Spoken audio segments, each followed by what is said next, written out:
Soomaaliweynna waa u mahadinayaa dadkii dembigaas galay caashay Ilyas Aadan ka galay. Allahu akbar, Allahu akbar. Cadaaladii aanu wada sugaynay dhammaanteen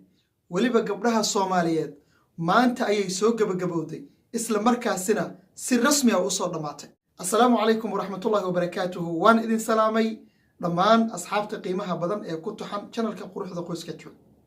Maanta hadal badan ma sheegayo. Hadaladayda gadaal ayaan ka soo sheegi doonaa hadduu Ilaahay yiraahdo. Laakiin waxaan rabaa inaan idinku duwo Aab Ilyas Aadan oo ka warbixinaya sida uu u arko iyo waliba sida ay wax ahaayeen iyo qaabkay wax u dhaceen. Nimankii la joogtay ma ayagiiba mise ma aha. Aab Ilyas Aadan ayaa inaga jahil bixinaya oo isagu indhihiisa ku soo dul istaagay isla markaasina nimanka inay naftu ka baxday in kale qoorta ka taabtay. Muuqaalkiisa ila daawada kadibna waan isku soo laabananaa biidhnilaahi albaari. Febraayo 11 waxaa la qisaasay laba nin oo dambiilayaashii ahaa oo Cabdifataax Cabdiraxmaan Warsame iyo Cabdishakuur Maxamed Dige baa la qisaasay. Maanta aad iyo aad baan anagana qisaastay waana ku faraxsanahay. ninkii saddexaad maadaama saddex nin oo xukuumana ahaayeen dilkana maanta lagu wada furiyahay maxaa dib u dhigay ninkii saddexaad? ninkii saddexaad waxaa dib u dhigay 10 cishaa dib loo dhigay. waana dambiilo ahaa codsi baa jiray xagga maaragtay dadka ah iyo annaka waana 10 waana la hubinayaa 10 warbaahintu meesha ma joogin lagu qisaasay maxkamada Allah naxariistay maxaa cadeynaya baraha bulshada hadallo kala duwan baa ku jira in nimankii la dilay aysan ahayn iyagii kiiska Caysha mooyada Allah naxariistay bal maxaa cadeynaya in arrintaasi nimankii ay adiga Ilyas ahaan in nimankii goobta la geeyay dilka lagu fiiyay ay yihiin nimankii Caysha Allah naxariistay dilay. nimankii Caysha dilay waa wada qaani daris baanu ahayn waanu wada hadalnay xataa waa iscafinay cafis bay iga dalbadeen iyagoo tiirka gaariga saaran gaal shiraha aakhirama baa war jiraa baan ku yiri tiirkaana la geeyay waana la dilay labadiiba. adigu goobjoog ma ahayn meesha lagu dilay? goobjoog waan ahaa xataa markay dhinteen dhuunta iyo gacanta waa ka taabtay. ninka haray cadaymo iyo awl waxa jiray in ay isaga iyo walaalkiisu la yiri DNA iskaga mid yihiin. marka haddii ay dhacdo in ninkaasi uusan la yiraahdo dib loo noqdo oo la yiraahdo laba walaalaabo DNA isku mid bay noqon karaan ma ku qanci doontaa maxkamaduna ay dib ugu laabato go'aankaas? DNA-gu abiyo hooyaa wada dhalay laakiin maxaa ku jira falkii gabadha ku dhex jira ninkaas oo kufsiga ku dhex jira laftigiisa. dhacaankiisii baa ku jira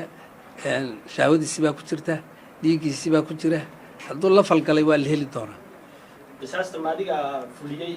ehelkaaga qoyskaaga mise dawladda ayaa u bandhigtay nimankaas dawladda ayaa qisaasta annagaa fushanay. dawladdu waxay tiri fushadaa la yiri sharciga islaam weeyaane annagaa fushanay. waxay ugu dambeyn barnaamijkan iyo qaabka uu dhacay dhinaca dawladda iyo aragtida dareenkaaga ku aadan ugu dambeyn? dareenkaygu aad iyo aad buu u fiican yahay. Soomaaliweynna waa u mahadinayaa dadkii dembigaas galay caashay Ilyas Aadan ka galay waa la toogtay laba nin ninna waa dambeeyaa oo 10 cisho ayuu xirnaanayaa. haddii ay noqoto in ninkaasi ay laga wada hadlo oo maxkamaddu ay go'aankeeda gaadho adiga Ilyas ahaan qorshuhu ma kugu jiraa ninkaas inaad cafisid haddii kiiskaas lagu helo oo aad magdhow ka qaadatid ama aad qisaasatid? baaris baa lagu jiraa kaas. baaristaas haddii DNA la qaado kale waa arkaynaa haddii wada hadal u yimaadana waa arkaynaa laakiin 10 cishaa loo dib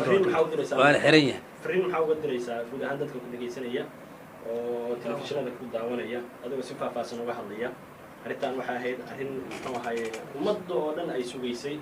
maantana aan filayno in ay noqon doonto lagu qanco aysan dhici doonin gabar dambe oo muxuu ahaye ay dhalinyarada ay fal noocaas kula kacaan. marka guud ahaan adigoo soo xoorinaya Ilyas kaaga mahad celinaynaa bal guud ahaan dadka waxa u cabirtaa kiiskan siduu ahaa iyo in maxaa laga baran karaa? kiiskan waxaa laga baranayaa cashar xoog leh. gabdhaha Soomaaliyeedna waa badbaadahayaan una dhacay kiiskan waana la badbaadahayaa ummadda Soomaaliyeedna waa u sheegaya gidwood. waxaan filayaa muuqaalka Aab Ilyas Aadan in aad wada daawateen isla markaasina dad fara badan oo Soomaaliyeed in ay ku qanceen. haddaba walaalayaal waxaan leeyahay sharafta maamulka Puntland sharafta shacabka reer Puntland ilaahay subxaanahu wa tacaala kor ha ka yeelo shacabka reer Puntland way u dhabar adeegeen wayna soo garab istaageen sidii nimankaasu ay cadaaladda rasmiga u mari lahaayeen ayay ku dhiiradeen waxay ku dhiiradeen oo kale Caaisha Ilyas Aadan in ay hesho cadaaladeeda rasmiga ayadoo qabriga ku jirto erayo kooban laguma soo koobi karo ma hadda shacabka iyo maamulka Puntland ka Cabdullaahi ahaan waxaan u hayaa ixtiraam waa gabadhii ugu horeysay oo cadaalad rasmi ah hesha ayadoo qabriga ku jirta waa gabadh ugu horeysay inta kufsi loo geystay cadaalad rasmi ah hesha ayadoo qabriga ku jirta waan ognahay 2019 dhexdeeda gobolkan Gedo gabar la kufsaday oo nin 30 jir ah oo kufsaday oo caruur leh isagu laftirkiisu loo dilay oo familigu intay qabteen ay dileen way jirtaa laakiin gabar cadaalad intaasoo maxkamadood martay saddexdii maxkamadood ay isku raaceen in gabadhaas cadaalad ay hesho nimankaasna xukun dil toogasho ah lagu dilo ama lagu xukumo waa gabadhii ugu horeysay Caaisha Ilyas Aadan waxaa garab istaagay shacabka Soomaaliyeed guud ahaan meel kasta ay ka joogaan adduunka Caaisha Ilyas Aadan kiiskeedu waxa uu ahaa mid ku cusub guud ahaan geyga Soomaaliya horey looma maqal 46 jir 12 sano jir kufsaday waliba ay isugu tageen isaga iyo 30 jir inay isugu tageen bal u fiirso 46 sano sanad baa laga soo wareegay hadda laakiin 47 sano jiraaye 46 sano iyo 30 sano jir inta isugu tageen in ay inta kufsadaan dilaan nooca u galaan waa kiiskii ugu horeeyay ee geyga Soomaaliya ka dhaca cadaaladda rasmiga ay heshay shacab Soomaaliyeed oo fara badan ayaa aad ugu farxay soona dhaweeyay waana ku ammaanayna maamulka Puntland iyo shacabka reer Puntland cadaaladda rasmiga oo Caaisha siiyeen Allah ka suko hal mid baan oranaya wiilashaas Ilaahay subxaanahu wa tacaala ha u naxariisto dambigooda Allah ha dhaafo Ilaahay subxaanahu wa tacaala fal kasta oo la geystay xukun buu u sameeyay xukunkaasu waa dambi dhaaf loogu dambi dhaafaya dadka dhibaatada noocaas oo kale geysta Caaisha Ilyas Aadan 12 jir aan qaangaar ahayn bay ahayd waxuma aanay galabsan gabar yar oo saqiira ayay ahayd laakiin dad baa nolosheeda dhaafiyay hase ahaatee kama aanay dambeeno iyada ayay hore u sii raaceen laakiin waan aaminsanahay dad fara badan oo laga yaabaa in ay faldambiyeeyo kala nooc ah ay soo wadeen in ay ku tusaale qaadan doonaan xeerka Caaisha Ilyas Aadan loo dejiyay isla markaasina xuquuqdeedii rasmiga ahayd loogu helay nimankii saddex bay ahaayeen oo dambiga u xirnaa oo arinta loo haystay laba kamida ayaa la toogtay midna muddo 10 cisho ah ayaa dib loo dhigay sababta dib loogu dhigay waxa kalifay in dib loo dhigo waxa soo dhan insha Allah tacaala mawduuca kale ay soo socdo ayaan kaga hadli doonaa ma ka sii hordhici doono باذن الله الباقي وانا aaminsanahay dad fara badan oo macnaha waxa weeyaan qoraalada ay soo qoran iyo wixii aan ku wada hadalnay ee macnaha waxa weeyaan halka aan soo saari doono shaashada dusheeda mawduucyada kale ee soo socda aan ku soo bandhigi doono inay ku qanci doonaan ab Ilyas Aadan hadalkiisii uu sheego uu yiri aniga ayaa kor taagnaa markii niman kala tooganay waxaan filayaa marka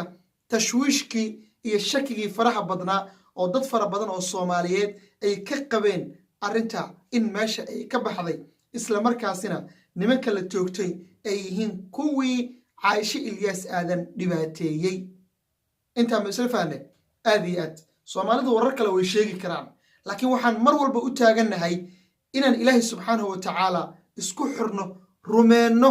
xaqiiqda ay waxa jirana aan aamino maxaa yeelay dadkan madaxda ah ee ina maamulaya annaga ayaa dooranay annaga ayaa ku qanacnay xukunka ay noo soo dejiyaana inaan qaadano wada waa qasab hadii la yiri ninkii dilay waa la xiray in la xiray markaan aragnay in la maxkamadeynay markaan aragnay in xukun lagu riday markaan aragnay in markii la tooganayay aan ka aamin baxno xoolaha waa fool xumo xaqiiqda Ilaahay baa subxaanahu wa tacaala naga og laakiin qofka aan kaga shaki bixi karnay wuxuu ahaa Ilyas Aadan oo yiri nimanka waanu isnaqaanay muddo ayaanu daris ahayn waan isla deganeen teleefon baan iskaga wada hadalnay waxay igu yidhahdeen macnaha waxa weeyaan nacafi aakhiru waryaallaa baan ku idhi waad dhegaysanaysan waxba idinka dabageen maayo uu yidhi markii xataa la toogtay oo toogashadu ay dhacday halkaa qoorta ah baan ka taabtay inay nuxnuxsanaysa macnaha dee qofka inuu dhintay in kale waxaa laga ogaadaa meelahan waan ka taabtay waan hubsaday buu yidhi wiilashii inay ayaga yihiin oo macnaha waxa weeyaan kuwa la dilay ayaga ay yihiin ilaahay subxaana wa tacaala waxaan oga baryayaa hooyooyinkii dhalay wiilasha inuu samir iyo iimaan ka siiyo calooshana ilaahay u adkeeyo kuwa ka khayr badanna ilaahay subxaana wa tacaala beddelkooda uu u geliyo maxaa yeelay waxaan waa kitaab ilaahay subxaana wa tacaala munazalkiisii uu noo soo dejiyey ayaa la isku maamulay isla markaasina la qaatay oo halkay ku habbooneed la mariyey soo marka hadalladii kale iyo kutrikuteyntii iyo odayaal shiritaankoodii iyo lacaga la kala orodii shaakadii way istaagtay wayna dhammaatay maantana go-aankii kaba dambaysta ah ayay puntland gaartay shacabkeedana waan ku ammaanaynaa maamulkana waan ku ammaanaynaa biidni illahi alkariim u soo dhabar adeegay intaasoo dhaleecayn ah intaasoo eeda ah dusha looga soo tuurayay isla markaasina lagu aflagaadeynayay dad mas-uuliyiina maamul ah maxkamada ah odayaal ah waxaasoo dhan way u dhabar adeegeen dhegaha ayay ka sharteen maantana arrintii ayay fuliyeen xaqiiqdana waxaa idiin caddeeyey aabe ilyaas aadan insha allahu tacaala sababta keentay in wiilasha la kala reebo oo laba la toogto midna la reebo sababtaasoo dhammaystiran aabe ilyaas aadan saaka ma anaa wada hadal insha allahu tacaala waan wada hadli doonaa saacado kadib wixii ka soo kordhana halkan ayaan idinkugu soo gudbinayaa biidni illahi albaari walaalkan cabdullaahi macal xuseen intaynu barnaamij kalamida dib isugu soo laaban doono waxaan idinkaga tegayaa sidaasii nabadgelyo wassalaamu calaykum waraxmatullaahi wabarakaatuh waan filayaa gabar kasta oo soomaaliyeed in ay heli doonto cadaaladda maanta caaisha ayadoo god ku jirta ay heshay